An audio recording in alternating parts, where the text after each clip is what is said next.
Hello students, कैसे हो आप सब। आई होप आप सब बहुत अच्छे होंगे। चलिए, तो आज हम डिस्कस करते हैं क्लास 8 चैप्टर 12 फैक्टराइजेशन के बारे में। जैसे कि नाम में ही छुपा हुआ है फैक्टर, ठीक है। तो हम क्या करेंगे, फैक्टराइजेशन के बारे में आपको इंट्रोड्यूस कराएंगे आज। तो स्टार्ट करते हैं हम फैक्टराइजेशन। तो फैक्टर इट मींस किसी भी नंबर्स का फैक्टर्स करना, ठीक है। तो वो नंबर कोई भी नंबर हो सकता है, जैसे कि हम किसी भी नेचुरल नंबर का फैक्टर करते हैं। तो नेचुरल, उससे पहले हमें पता होना चाहिए कि नेचुरल नंबर क्या होता है। तो नेचुरल नंबर क्या होता है, हमारा काउंटिंग नंबर्स होते हैं। जितने भी काउंटिंग नंबर्स होते हैं उसे हम क्या कहेंगे, नेचुरल नंबर। तो किसी भी नेचुरल नंबर का फैक्टर करते हो तो कैसे करते हैं, तो हम कोई भी एक नंबर ले लेते हैं, नेचुरल नंबर 30। तो हमने एक नंबर ले लिया है 30। तो 30 के फैक्टर्स क्या होंगे, तो देखिए हम वो नंबर लेंगे जिससे कि 30 जो है पूरा का पूरा क्या हो जाए, डिवाइड हो जाए। जो नंबर पूरा का पूरा 30 को डिवाइड कर देगा वो 30 का क्या होगा, फैक्टर होगा, जिससे कि वो कंप्लीटली डिवाइड कर देगा, ठीक है। जैसे कि हम स्टार्ट करते हैं 1 से। हमेशा जब भी हम फैक्टर, किसी भी नंबर का हम फैक्टर फाइंड करेंगे तो वो हम स्टार्ट करेंगे 1 से। देखिए 1 एक ऐसा नंबर है जिससे कि जो कि वो सभी नंबर्स का फैक्टर है 1, क्योंकि 1 एक ऐसा नंबर है जो कि किसी भी नंबर से वो कंप्लीटली क्या हो जाता है, वो डिवाइड हो जाता है, ठीक है। तो जो 30 है, 30 हमारा 1 से कंप्लीटली क्या हो जाएगा, 1 से 30 हमारा कंप्लीटली क्या हो जाएगा, डिवाइड हो जाएगा। नेक्स्ट हम आते हैं 2 पे। क्या 2 30 को कंप्लीटली डिवाइड कर देगा, तो आप क्या कर लोगे, उसे डिवाइड करके भी देख सकते हो, ठीक है। तो 2 हमारा 30 को देखिए पूरा पूरा डिविजिबल होना चाहिए। 2 5 10। तो इट मींस जो 30 नंबर्स है वो किसका भी फैक्टर है, 2 का भी फैक्टर है। तो हमारे यहाँ पे 30 का फैक्टर क्या आ जाएगा, 2 भी हो जाएगा। नेक्स्ट हम आते हैं 3 पे।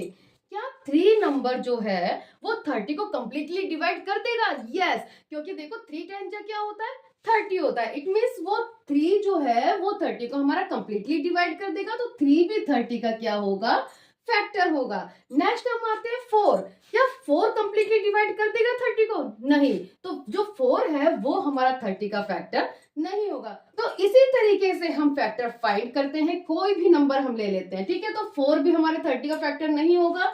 तो देखिए क्या 5 जो है वो 30 का फैक्टर होगा, यस। 5 6 30। तो हमारा ये जो 30 का जो फैक्टर है उसमें हमारा 5 भी काउंट होगा। नेक्स्ट हम आते हैं 6 पे। 6 5 30। तो 6 भी हमारा 30 का क्या होगा, फैक्टर होगा। 7 भी 7 होगा, नहीं, क्योंकि जो 7 है वो हमारे 30 को कंप्लीटली डिवाइड नहीं करेगा। तो इसी तरीके से हम किसी भी नेचुरल नंबर का फैक्टर हम फाइंड कर लेंगे।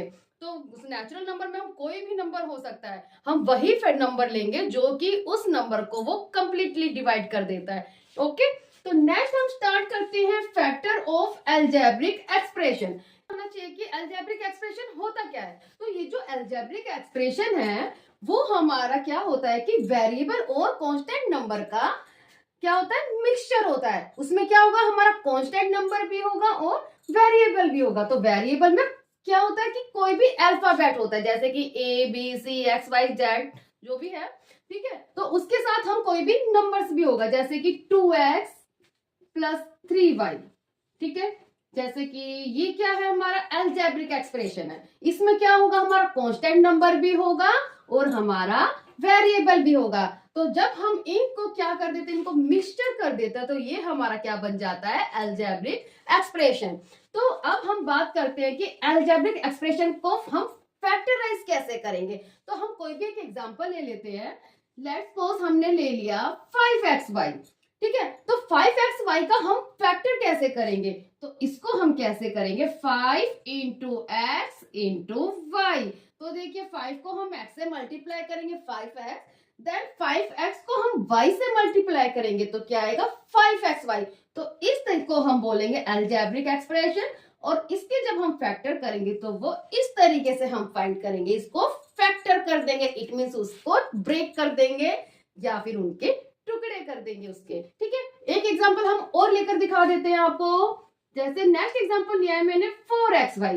तो 4xy का आप फैक्टर करोगे तो कैसे फाइंड करेंगे, देखिए 4 तो 4 को हम फैक्टर करेंगे तो किस तरीके से करेंगे, 2 2 जा हमारा क्या होता है 4। नेक्स्ट हम एक्स वाई को भी फैक्टर कर देंगे, इंटू एक्स इंटू वाई, तो ये हो गया हमारा अलजेब्रिक एक्सप्रेशन का फैक्टर।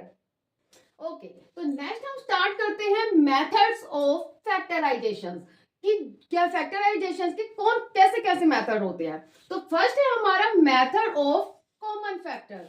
तो कोई भी हम एक एग्जांपल मैं आपको लेकर दिखा देती हूँ, जैसे कि हमारे यहाँ पे ये अलजेब्रिक एक्सप्रेशन दिया जाता है 2x प्लस में 4, तो इसको हम कैसे फैक्टर करेंगे, कैसे कॉमन फैक्टर करेंगे। तो यहाँ से हम क्या देखेंगे कि हमारा कॉमन नंबर क्या आ रहा है। तो देखिए यहाँ पे 2 है और यहाँ क्या है 4 है, तो हमें कोई ऐसा नंबर लेना है कॉमन जो कि यहाँ भी डिवाइड हो जाए और वो नंबर यहाँ से भी डिवाइड हो जाए। तो हम क्या ले लेते हैं, 2 कॉमन आ रहा है यहाँ पे हमारे पास, क्योंकि देखिए 2 से हमारा 2 भी डिवाइड हो जाएगा और 2 से हमारा 4 भी डिवाइड हो जाएगा। तो हमने क्या लिया, 2 हमारा कॉमन आया, तो यहाँ पे अंदर हमारे पास क्या बचा, देखिए x प्लस 2 को हम 4 से डिवाइड करेंगे, क्या बचा 2, तो ये हमारा क्या हो गया, कॉमन फैक्टर हो गया। तो मैं एक एग्जांपल आपको और लेकर दिखा देती हूँ, जैसे कि एक एग्जांपल मैं और ले लेती हूँ। यहाँ पे आपको दिया हुआ है 3x प्लस 9, तो यहाँ पे बताइए क्या कॉमन आ रहा है।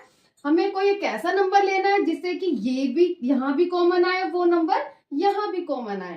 तो यहाँ पे मैं 3 कॉमन ले लेती हूँ। तो 3 कॉमन लेने के बाद क्या हुआ, यहाँ पे हमारे पास x बच गया है और यहाँ पे मैंने 3 को 9 से डिवाइड करा तो क्या आया, 3 आया। तो हमारा 3x प्लस 9 में को जब हमने कॉमन फैक्टर फाइंड करा तो हमारे पास क्या आया, 3 इंटू एक्स प्लस 3। तो नेक्स्ट जो मेथड है वो क्या है, फैक्टराइजेशन बाय रीग्रुपिंग टर्म्स। देखिए सबसे पहले आपको ये पता होना चाहिए कि टर्म्स क्या होती है। तो टर्म्स क्या होती है, जैसे कि टर्म्स में मोनोमियल टर्म्स भी होती है, बाइनोमियल टर्म्स भी होती है और ट्रिनोमियल टर्म्स भी होती है। मोनोमियल टर्म्स क्या होती है, जिसमें सिर्फ एक टर्म होती है, उसे हम क्या बोलेंगे, मोनोमियल टर्म्स। जैसे कि 2x, ये क्या होगी, सिर्फ हमारे पास एक टर्म होगी, तो इसे हम क्या बोलेंगे, मोनोमियल टर्म्स। नेक्स्ट है हमारी बाइनोमियल टर्म्स। बाइनोमियल टर्म्स में क्या होता है, हमारे उसके अंदर हमारी 2 टर्म्स आती है, जैसे कि 2x प्लस में 5, तो ये हमारी क्या होगी, 2 टर्म्स होगी, इट मीन्स ये होगी हमारी बाइनोमियल टर्म्स। तो सबको पता होना चाहिए कि टर्म्स कितने टाइप्स की होती है। नेक्स्ट है हमारी ट्रिनोमियल टर्म्स। तो ट्रिनोमियल टर्म्स में क्या होता है, उसमें हमारी 3 टर्म्स होती है, तो इसके अंदर कुछ एक टर्म्स और ऐड कर देते हैं हम, जैसे कि मैंने कर दिया 5y, तो यहाँ पे देखिए हमारी 3 टर्म्स हो गई है, तो इसे हम क्या बोलेंगे, ट्रिनोमियल टर्म्स। तो इसको फैक्टराइज कैसे करेंगे इस टर्म्स को, तो हम देखिए इसको कैसे फैक्टराइजेशन करेंगे।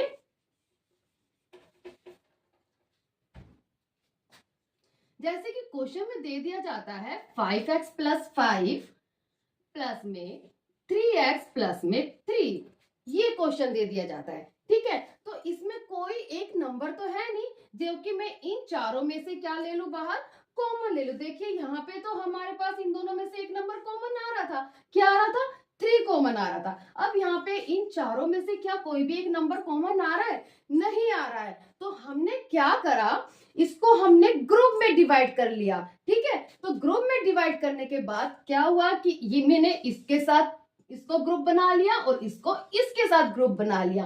तो ग्रुप में करने के बाद हमने क्या करा, इसको हम कैसे कॉमन लेंगे। देखिए जब हमने ग्रुप में रीग्रुप टर्म्स को अरेंज करा तो यहाँ से क्या कॉमन आ रहा है, हमारे पास 5 कॉमन आ रहा है। देखिए 5x प्लस 5 में से क्या कॉमन आएगा, हमारे पास 5 कॉमन आ रहा है, तो हमने यहाँ ले लिया 5 इंटू में क्या बचा, यहाँ पे देखिए x प्लस 5 को 5 से डिवाइड करेंगे 1। देखो जब हम 5 यहाँ से बाहर कॉमन लेंगे तो हमने बाहर तो यहाँ पे 5 कॉमन ले ही लिया, तो यहाँ पे क्या बचा, सिर्फ x बचा, ठीक है। जब हमने यहाँ पे 5 बाहर ले लिया तो यहाँ पे क्या बचा, 1 बचा। तो ऐसे ही हम यहाँ पे देखिए क्या कॉमन आ रहा है, हमारे पास 3 कॉमन आ रहा है। तो 3 जब मैंने बाहर कॉमन लिया तो यहाँ पे क्या बचा, x प्लस 3 को 3 से डिवाइड करा हमने, क्या आया 1 आया। तो इस मेथड को हम क्या बोलेंगे, रीग्रुपिंग टर्म्स। जब हम इसको ग्रुप बना, जब हमारे पास इन चारों टर्म में से कोई भी नंबर हमारे पास कॉमन नहीं आया तो हमने इसका ग्रुप बनाया, हमने इसका पेयर बनाया, उसमें से हमने बाहर कॉमन निकाला। ठीक है, तो यहाँ पे जो हमारा फैक्टर होगा वो क्या होगा, x+1। देखिए ये बिल्कुल हमारा सेम आएगा, इसमें से हम एक पेयर ले लेंगे और एक हो जाएगा हमारा 5+3। तो इस तरीके को हम बोलेंगे factorisation by regrouping terms. Next होगा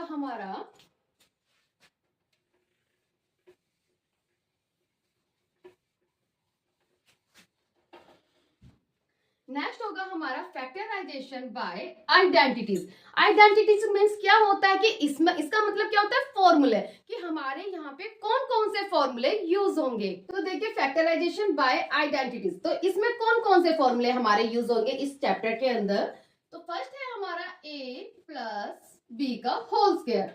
तो a+b के होल स्क्वायर का क्या फॉर्मूला होता है हमारा, a² + 2ab + b²। हम एक आपको ऐसे ही एग्जांपल लेके दिखाते हैं इस आइडेंटिटीज पे। जैसे कि आपको क्वेश्चन में दिया होता है 4x² + 16y² + 16xy, इस तरीके से आपको क्वेश्चन दिया होगा। तो आपको किस तरीके से आपको फैक्टर करने हैं, तो हम क्या करेंगे, ये वाला हमारा फॉर्मूला यूज होगा। कैसे, देखिए 4x² है तो 4x² का हम पहले फैक्टर कर देंगे। तो देखिए सबसे पहले हम कांस्टेंट जो नंबर है उसका फैक्टर करेंगे, जो कि हमें यहाँ पे क्या दिया हुआ है, 4 दिया हुआ है। तो 4 का हम फैक्टर करेंगे, क्या आ जाएगा, 2। देखो 2 को 2 से मल्टीप्लाई करेंगे, क्या आएगा, 4 आएगा। अब यहाँ पे क्या है, x, तो हम x का भी फैक्टर करेंगे। ठीक है, तो 4x² का हमने फैक्टर करा तो हमारे पास क्या आया, 2x²। तो देखिए 2x को हम स्क्वायर कर देंगे तो क्या आ जाएगा, 4x² आ जाएगा। देखिए 2 को 2 टाइम्स मल्टीप्लाई करेंगे तो 4 आएगा, x को हम x से मल्टीप्लाई करेंगे तो क्या आएगा, x² आया। ठीक है, तो 4x² का फैक्टर क्या हो जाएगा, 2x की होल स्क्वायर। नेक्स्ट हम एज इट इज हम यहाँ पे भी ऐसे ही कर देंगे। यहाँ पे आपको क्या दिया हुआ है, 16y² दिया हुआ है। तो 16 का फैक्टर क्या होगा, 4 होगा, और y² का फैक्टर क्या होगा, y इंटू y होगा। तो हम 16y² का हमारा जो फैक्टर हो जाएगा क्या होगा, 4y की होल स्क्वायर।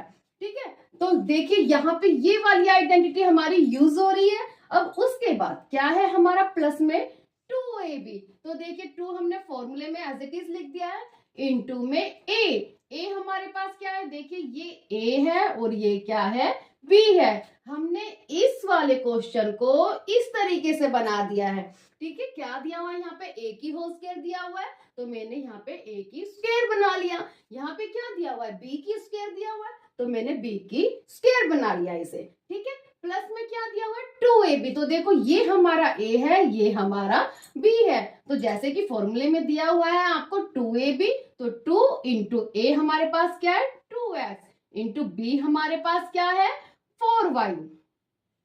तो देखो कि आप जब इसको मल्टीप्लाई करोगे तो सेम एज इट इज यही आ जाएगा, कोई फर्क तो नहीं पड़ेगा इसे। देखो 2x को 2x से मल्टीप्लाई करेंगे तो हमारा क्या आएगा, 4x² आएगा। 4y को 4y से मल्टीप्लाई करेंगे तो हमारा क्या आएगा, 16y² आएगा। जब हम 2 को 2x से मल्टीप्लाई करेंगे तो 4x को 4y से मल्टीप्लाई करेंगे। देखो मैं आपको करके दिखा देती हूँ, 4x को हम 4y से मल्टीप्लाई करेंगे, पहले हम नंबर को नंबर से मल्टीप्लाई कर देते हैं, 4 4 जा 16, और x को y से मल्टीप्लाई करेंगे तो क्या आ गया हमारा, 16xy आया। तो क्या इस पे कोई फर्क पड़ा, नहीं पड़ा। हमने क्या करा, इसको फैक्टर करे बस।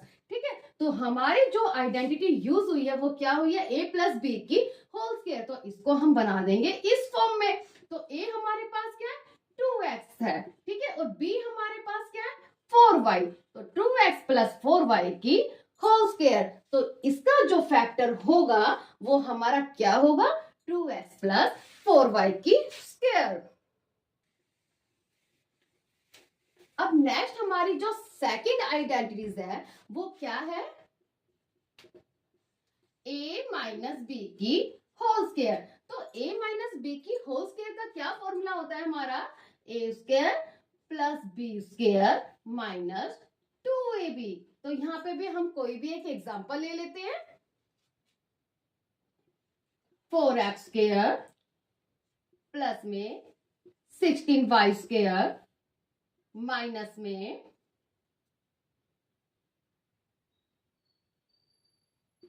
16xy। तो हमें अब क्या करना है, इसके फैक्टराइजेशन करना है। तो इसको हम क्या करेंगे, देखो यहाँ पे माइनस है और यहाँ पे क्या है, प्लस है। जब हमने a प्लस बी की होल स्क्वायर का फॉर्मूला यूज करा तो वहां पे क्या था, a square plus B square plus 2ab था। तो तीनों में क्या था, हमारा प्लस था। बट यहाँ पे अब इस क्वेश्चन में क्या आ गया, यहाँ पे माइनस हो गया। तो हम वहां पे वो वाली आइडेंटिटी तो यूज नहीं कर सकते हैं। अब यहाँ पे देखिए a माइनस बी की होल स्क्वायर का क्या फॉर्मूला है, a square plus B square minus 2ab। तो इसको हम क्या यूज करेंगे, ये वाली आइडेंटिटी यूज करेंगे। ठीक है, तो अब हम क्या करेंगे, इसके फैक्टर कर देंगे। तो देखिए यहाँ पे 4x स्क्वायर है, तो 4x स्क्वायर का फैक्टर हमारा क्या हो जाएगा। अगर आप डायरेक्ट नहीं यूज कर सकते तो आप करके देख लीजिए। देखो 4 का फैक्टर क्या होगा हमारा, 2 इंटू 2 होगा। और x स्क्वायर का फैक्टर क्या होगा हमारा, x इंटू एक्स। ठीक है, तो यहां से हमारा 2 आ गया, यहां से हमने क्या ले लिया, x ले लिया। तो इसको हम लिख देंगे 2x का होल स्क्वायर। ओके, तो नेक्स्ट अब देखिए 16y स्क्वायर। अब 16y स्क्वायर का फैक्टर कर देंगे तो 4 इंटू 4 हमारा क्या हो जाएगा, 16 हो जाएगा। नेक्स्ट हम y स्क्वायर का फैक्टर कर देंगे तो y स्क्वायर का फैक्टर क्या होगा, y इंटू वाई। तो क्या हो जाएगा हमारा, y स्क्वायर हो जाएगा। तो 16y स्क्वायर को हम किस तरीके से लिख सकते हैं, 4y की होल स्क्वायर। तो इसको हम इस तरीके से लिख सकते हैं, क्योंकि जब हम इसको मल्टीप्लाई करेंगे तो क्या आएगा, 16y की होल स्क्वायर आएगा। देखिए 4 4 जा 16, y को 2 टाइम्स मल्टीप्लाई करेंगे तो y स्क्वायर। तो सेम एज इट इज यहाँ पे 2 को 2 टाइम्स मल्टीप्लाई करेंगे 4, x को हम x से मल्टीप्लाई करेंगे तो x स्क्वायर। तो हमारे फॉर्मूले में नेक्स्ट क्या है, 2ab। तो 2 इंटू ए लिखना है आपको। तो a क्या है हमारे पास, देखिए ये a है और ये क्या है, b है। तो यहाँ पे हम a की वैल्यू पुट कर देंगे। a हमारे पास है 2x, तो मैंने यहाँ पे लिख दिया 2x। इंटू में क्या है, b, तो b हमारे पास क्या है, 4y। तो इंटू में मैंने लिख दिया 4y। जब आप इसको मल्टीप्लाई करोगे तो हमारे पास सेम यही आएगा। देखिए अभी मैंने इसको तो आपको करके दिखाया था। यहाँ पे देखिए 2 को हम 2 से मल्टीप्लाई करेंगे 4, 4 को 4 से मल्टीप्लाई करा 16। अब हम x को y से, देखो वेरिएबल को वेरिएबल से मल्टीप्लाई करेंगे, x को y से मल्टीप्लाई करा तो क्या आया, xy आया। तो क्या इस पे कोई फर्क पड़ा, नहीं, बस इसके तो हमने क्या करे, सिर्फ फैक्टर ही तो करे। तो अब हम क्या करेंगे, इसका फॉर्मूला क्या यूज हो जाएगा हमारा, a माइनस बी की होल स्क्वायर। देखिए a माइनस बी की होल स्क्वायर का ही फॉर्मूला है हमारे पास यहाँ पे, a square plus B square minus 2ab।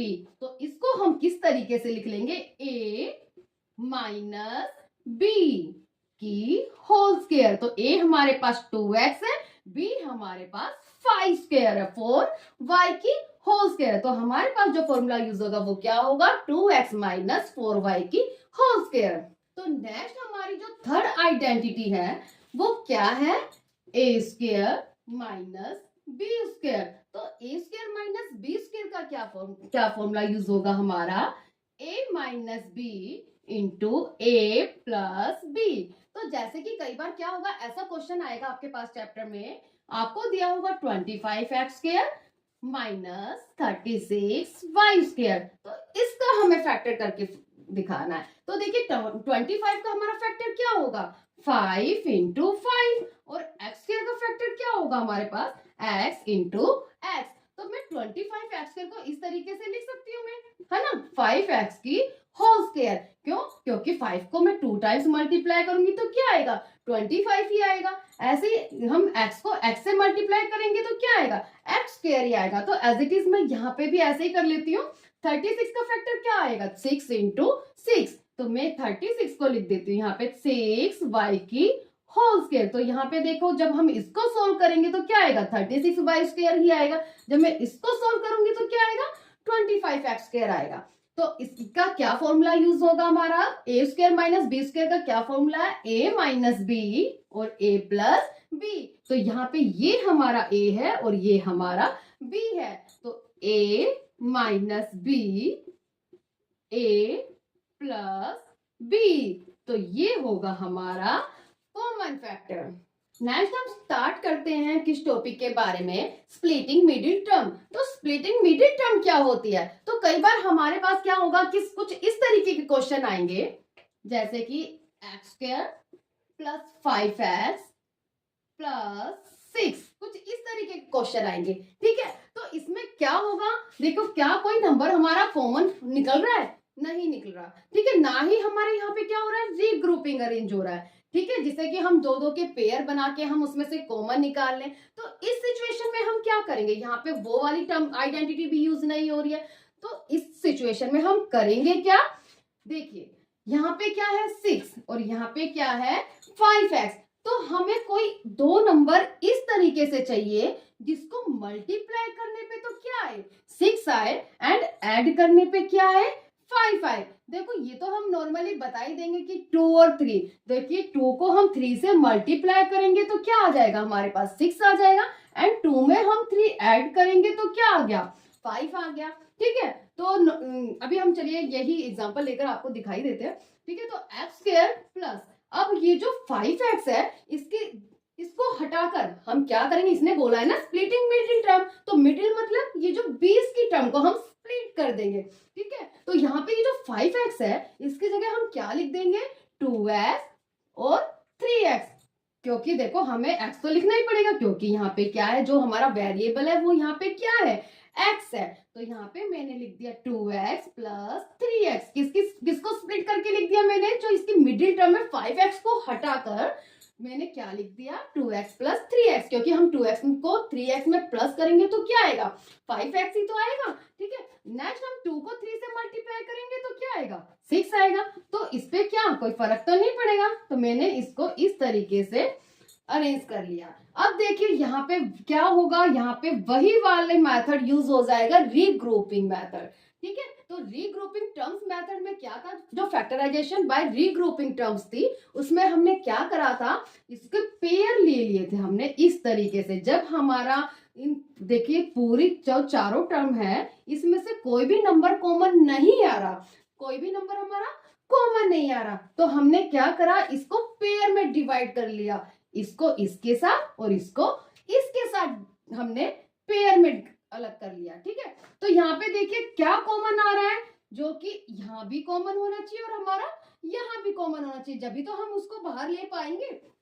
तो यहाँ पे x कितनी टाइम्स है 2 टाइम्स है और यहाँ पे x कितने टाइम्स है 1 टाइम्स है, तो मैं क्या ले लूंगी, यहाँ से x कॉमन ले लूंगी। जब मैं यहाँ से x कॉमन लूंगी तो देखिए यहाँ पे x तो 2 टाइम्स है, जब मैंने एक x बाहर ले लिया तो कितने x बचा, हमारे पास सिर्फ एक x बचा, तो यहाँ पे मैंने लिख लिया एक x। नेक्स्ट हमारा देखो यहाँ पे प्लस है तो मैंने क्या लिया, यहाँ पे प्लस लिया। अब यहाँ पे देखो x तो मैंने बाहर ले लिया, तो अब यहाँ पे x तो नहीं लिखा जाएगा है ना, क्योंकि यहाँ पे सिर्फ एक ही x था, तो एक x तो मैंने यहाँ पे बाहर ही ले लिया, तो यहाँ पे क्या बचा हमारे पास 2 बचा। ठीक है, नेक्स्ट अब यहाँ पे आते हैं, इधर देखो यहाँ पे क्या वेरिएबल कॉमन आ रहा है कोई। अब देखो यहाँ पे 3 के साथ में x है बट 6 के साथ में x है नहीं है, अगर 6 के साथ में x होता तो मैं x कॉमन ले लेती, बट यहाँ पे सिर्फ यहाँ एक ही जगह x है तो मैं x तो मैं कॉमन नहीं ले सकती। अब आते हैं हम नंबर पर आते हैं। अब देखिए क्या कोई ऐसा नंबर है जिसके अंदर 3 भी आता है और 6 भी आता है। ठीक है, तो मैं देखो 2 की टेबल में 6 तो आता है बट 3 नहीं आता, तो मैं क्या ले लेती हूँ, 3 ले लेती हूँ, क्योंकि देखो 3 से 3 भी डिवाइड हो जाएगा और 3 से 6 भी डिवाइड हो जाएगा, तो हमें वही चीज तो कॉमन लेनी है जो कि दोनों में से कॉमन आए। तो यहाँ से हम 3 बाहर ले लेते हैं। देखिए यहाँ पे प्लस है तो हम किसका साइन लगाएंगे, प्लस का ही साइन लगाएंगे, तो इन दोनों में से हमारा 3 बाहर आया। जब हमने 3 कॉमन लिया तो यहाँ पे क्या बचा, देखिए 3 तो मैंने कॉमन ले लिया, तो यहाँ पे हमारे पास बचा x। ठीक है, अब यहाँ पे देखिए 3 को 6 से डिवाइड कर देंगे तो क्या आएगा 2। तो हमेशा क्या होगा, जब भी हम स्प्लिटिंग मिडिल टर्म यूज करेंगे तो उसमें हमारा ये जो है हमेशा क्या होगा, सेम होगा। तो एक आ जाएगा हमारा x प्लस 2 और एक आ जाएगा हमारा x प्लस 3। तो ये हो गया हमारा फैक्टराइजेशन। मैं आपको एक एग्जांपल और लेकर दिखा देती हूँ स्प्लिटिंग मिडिल टर्म्स का, ठीक है। तो जैसे कि एक एग्जांपल और ले लेती हूँ, जैसे कि एक्स स्क्वायर प्लस में 6x प्लस में 8।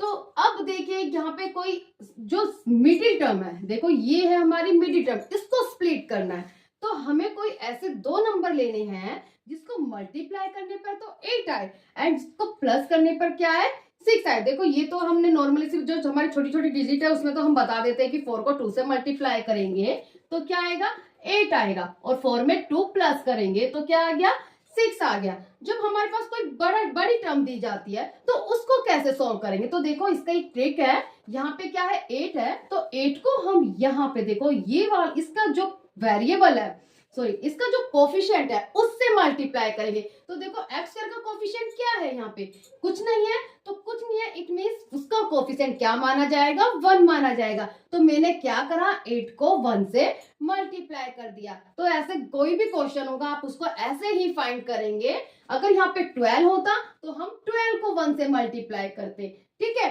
तो बट यहाँ पे क्या है 8 है, तो मैंने 8 को 1 से मल्टीप्लाई करा तो क्या आया 8 आया। तो मैं 8 के फैक्टर कर दूंगी जिससे कि हमें ये पता चल जाएगा कि मिडिल टर्म में क्या लेंगे, कौन सा नंबर लेंगे, ठीक है। तो देखो 2 4 जा 8, 2 2 जा 4, 2 1 जा 2। तो यहां से हम पता लगाएंगे कि किस नंबर को मल्टीप्लाई करने पर 8 आएगा और किसको प्लस करने पर हमें 6 आएगा। देखो 2 को हम 2 से मल्टीप्लाई करेंगे तो क्या आएगा 4। जब हम 4 को 2 से मल्टीप्लाई करेंगे तो क्या आया 8 आया, और 4 में हमने 2 प्लस करा तो क्या आया 6 आया। तो हम इस तरीके से करके दिखाएंगे, ठीक है। तो यहाँ पे हमारी जो मिडिल टर्म ली है, जो क्या लिया हमने 4 और 2, 6x को हमने स्प्लिट कर दिया, स्प्लिट करके हमने क्या लिख दिया 4x प्लस 2x। क्यों, क्योंकि 4 को हम 2 से मल्टीप्लाई करेंगे तो 8 आएगा और 4 में हम 2 प्लस करेंगे तो क्या आएगा 6 आएगा। यहाँ पे एक्स स्क्वायर लिख दिया और साथ में हम वेरिएबल तो लिखेंगे ही, क्यों, क्योंकि यहाँ पे जो वेरिएबल है वो हमें क्या दिया हुआ है एक्स दिया हुआ है। तो हम जब हम मिडिल टर्म लिखेंगे तो उसके साथ भी हम क्या लिखेंगे वही वेरिएबल लिखेंगे, सेम वेरिएबल लिखेंगे। तो 4x प्लस में 2x प्लस में 8। अब देखिए यहाँ पे अब हम क्या करेंगे वही फैक्टराइजेशन मेथड यूज करेंगे, कौन सा रीग्रुपिंग टर्म्स वाला। तो यहाँ पे देखिए क्या कॉमन आ रहा है। सबसे पहले हम जब भी कॉमन देखेंगे तो सबसे पहले हम वेरिएबल में से देखेंगे कि वेरिएबल कौन सा कॉमन आ रहा है। यहाँ पे देखो x की पावर क्या है 2 टाइम्स है, यहाँ पे x की पावर 1 टाइम्स है। तो जो पावर कम होगी वो हमारी पावर कॉमन आएगी। क्यों, क्योंकि देखो अगर यहाँ पे हमें x की पावर 2 कॉमन ले लेती हूँ तो ठीक है, यहाँ से तो हमारी x की पावर 2 कॉमन आ जाएगी क्योंकि इसके पास x की पावर 2 है। बट यहाँ से क्या कॉमन आएगी x की पावर 2 नहीं, क्यों, क्योंकि यहाँ पे तो x की पावर सिर्फ 1 ही है, तो वो हमें 2 कैसे दे सकता है, नहीं दे सकता। तो इसलिए जिसकी पावर कम होगी वही हम कॉमन लेंगे। तो यहाँ पे मैंने x की पावर 1 को कॉमन ले लिया। तो यहाँ पे x की पावर क्या है 2 है, जब मैंने एक x बाहर ले लिया तो कितना x बचा 1x बचा, तो मैंने यहाँ पे 1x लिख दिया प्लस। अब देखिए x तो मैंने बाहर ले लिया तो यहाँ पे क्या बचा 4।